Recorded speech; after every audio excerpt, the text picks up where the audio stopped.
Uh, my message is that we'll be watching you.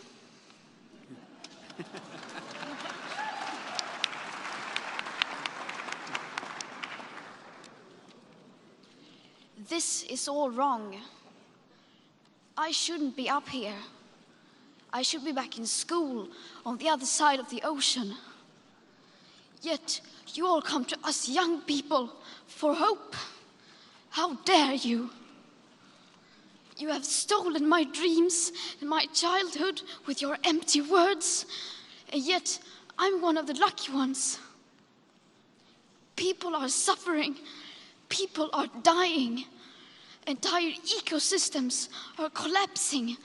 We are in the beginning of a mass extinction, and all you can talk about is money and fairy tales of eternal economic growth. How dare you?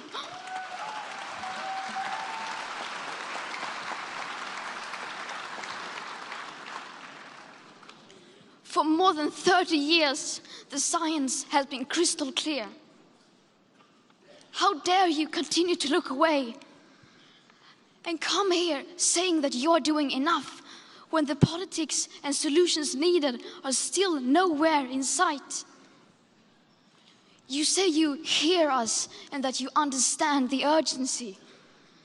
But no matter how sad and angry I am, I do not want to believe that. Because if you really understood the situation and still kept on failing to act, then you would be evil, and that I refuse to believe.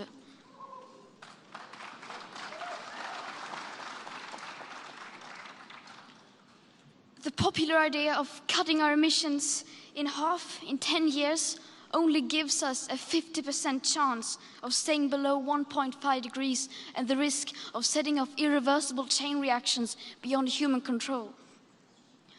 50% may be acceptable to you, but those numbers do not include tipping points, most feedback loops, additional warming hidden by toxic air pollution, or the aspects of equity and climate justice. They also rely on my generation sucking hundreds of billions of tons of your CO2 out of the air with technologies that barely exist. So a 50% risk is simply not acceptable to us, we who have to live with the consequences.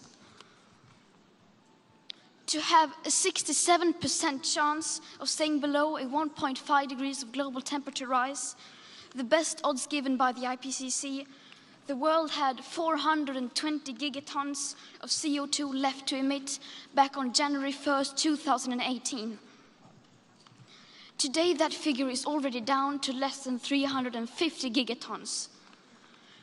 How dare you pretend that this can be solved with just business as usual and some technical solutions?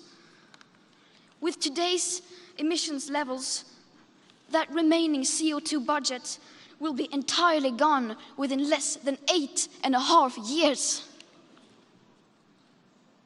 There will not be any solutions or plans presented in line with these figures here today, because these numbers are too uncomfortable and you are still not mature enough to tell it like it is. You are failing us, but the young people are starting to understand your betrayal. The eyes of all future generations are upon you.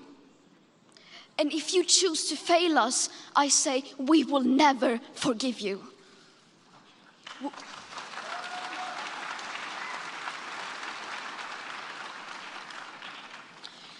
We will not let you get away with this. Right here, right now, is where we draw the line. The world is waking up, and change is coming whether you like it or not. Thank you.